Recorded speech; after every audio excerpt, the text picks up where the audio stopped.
Why are the British royals coming? To give legitimacy, power, some sort of megalomaniac rush to Donald Trump. Why? Doesn't it dishonor the UK, given what Donald Trump has been saying about the UK and its Prime Minister and its Navy and its military capabilities and on and on? So why are they coming?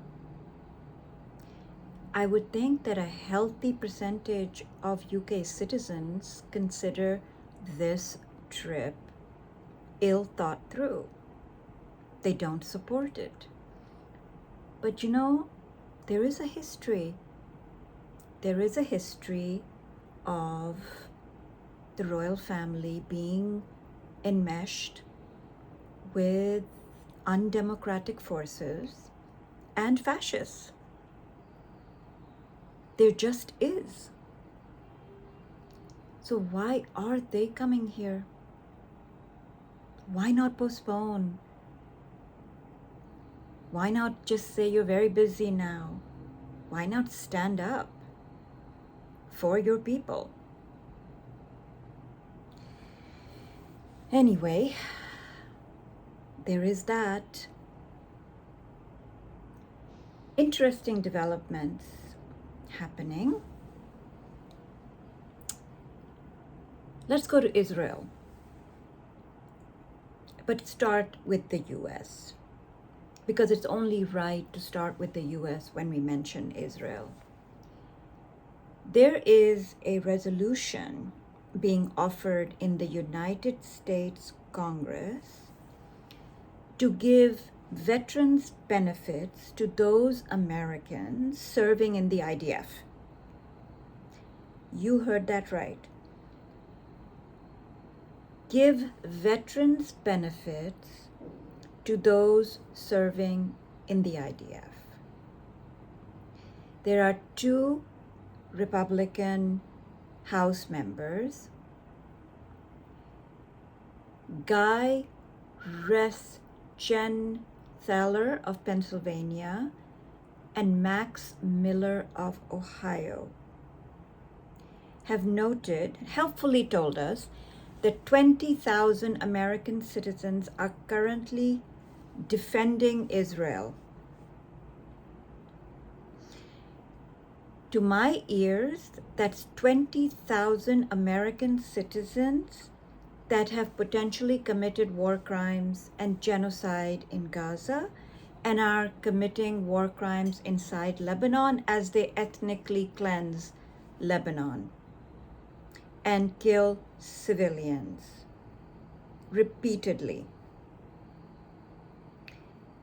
These 2 gents want 20,000 Americans serving in the IDF to receive veterans benefits. You know, when you take the oath of citizenship for America, you actually have to pledge allegiance to the United States and renounce all foreign allegiances. Yes, the oath of citizenship asks you to renounce all foreign allegiances.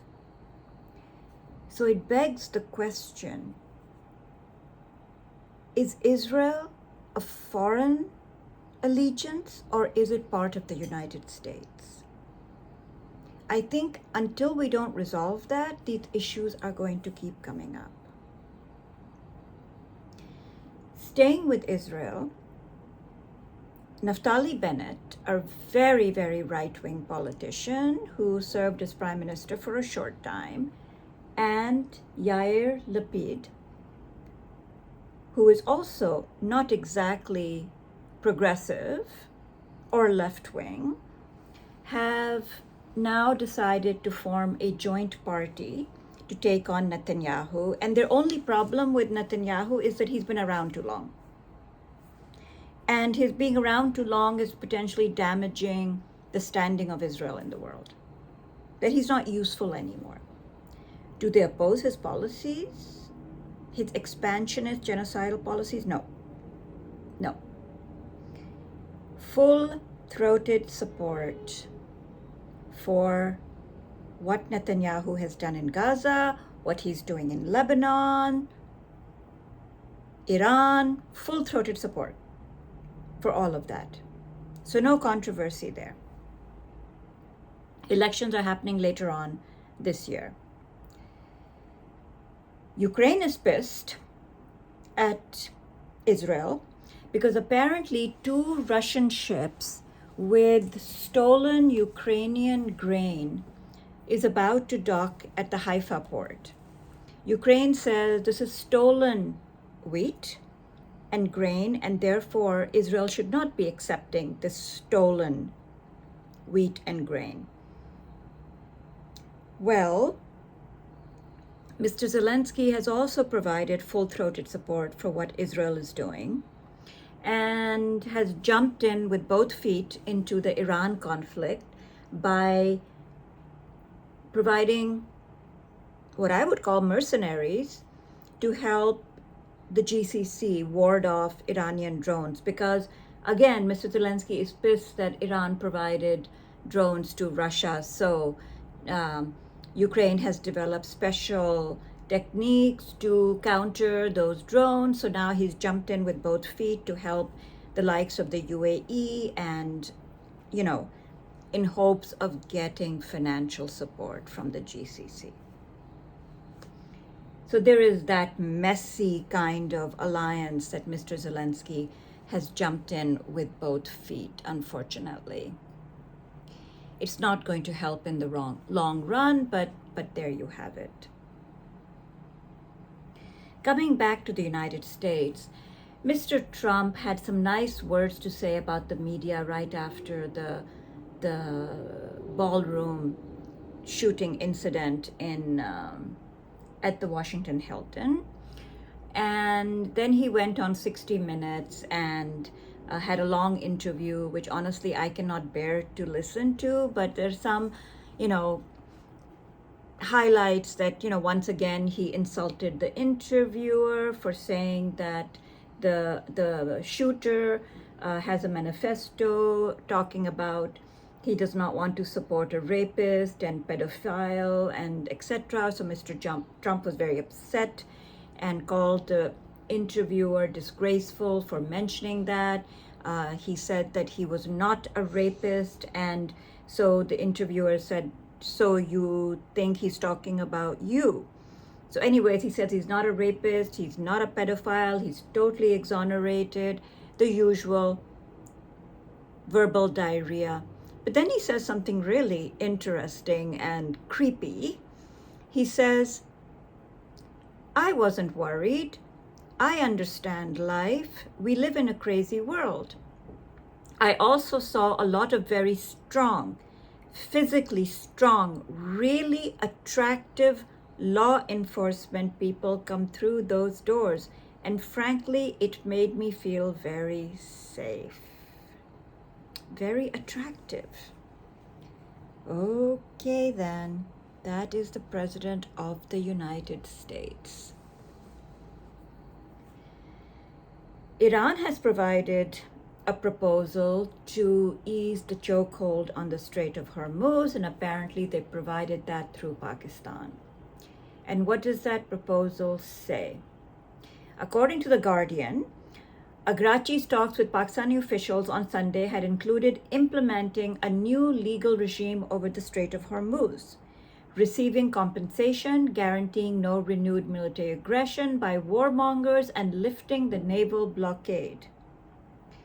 According to Iran's semi-official Tasnim news agency, in the talks with Omani leader Hatem bin Tariq Al Saeed, Agrachi called for a regional security framework free of outside interference. What is also being proposed is that nuclear talks be parked for another time, and the Strait of Hormuz be at the center of what is to be discussed. So today, and by the way, Mr. Agrachi has now arrived in Russia for talks with the Russian leadership, including Mr. Putin. So today, Mr. Trump is meeting with his national security team to talk about the Iran issue. And let's see what comes out of that. So far, no market moving news, but then again, who knows? We have an hour to go before the market opens, so who knows what is going to be said to move the futures, the oil futures market, and how many insider trading trades will be put on. But it's become so usual that it's almost, people have stopped reporting it. That's a sad situation. Is that the corruption, insider trading is so pervasive that it's become part of our Monday morning ritual.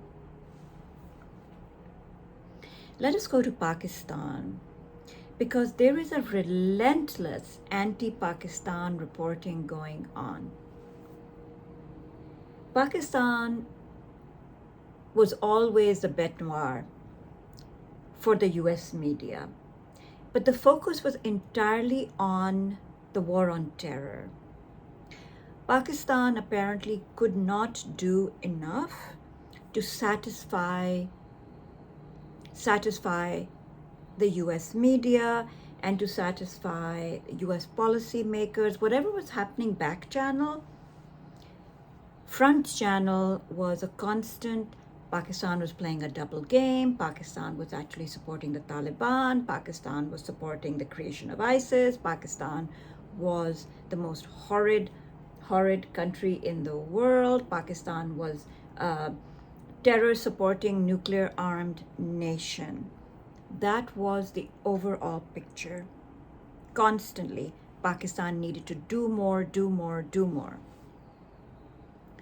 Very little was being reported about the cost to Pakistan and Pakistanis themselves. 80,000, upwards of 80,000 citizens of Pakistan perished in the war on terror, in the attacks inside of Pakistan, and of course, Mr. Obama's drone campaign against the citizens of Pakistan. The other thing that was not highlighted was a lot of human rights violations that happened inside Pakistan. Those are real. Pakistan, unfortunately, has behaved like an extremely paranoid nation. Its security establishment has committed grave human rights violations. Right now, I want to highlight the fact that two young human rights activists, Iman Mazari and her husband Hadi Chatta, have been incarcerated for 90 days without an appeal being accepted. Habeas corpus is a key tenet of democracy, and they are not being provided habeas corpus rights. What is their crime? I think it's about free speech, that they have actually said or done something that has caught the ire of the national security establishment. Journalists, anchors, everyday citizens are afraid to say what needs to be said. There is a huge clampdown on free speech. A confident state does not behave in such a paranoid manner. Unfortunately, little is reported about the number of political prisoners inside Pakistan, the paranoia of the security state. So much focus has been on the war on terror that the Western media keeps recycling that narrative. And everything is black and white, and there is no nuanced reporting about the country. So even Pakistan's role as a mediator right now is being colored by that narrative and by that bias. And very little nuance is being reported. But are we surprised at all with the way the Western media has comported itself and continues to comport itself in the era of Trump, in the era of genocide? And we should look at Pakistan reporting in the same way. It's either all bad or it's perfectly okay, and very little is reported about how everyday Pakistanis have been affected by their own government's policies and by the policies of those who influence the government. We should not be surprised at all that there is no shade of gray and that there is no nuance and there is no focus on how Pakistanis are being affected.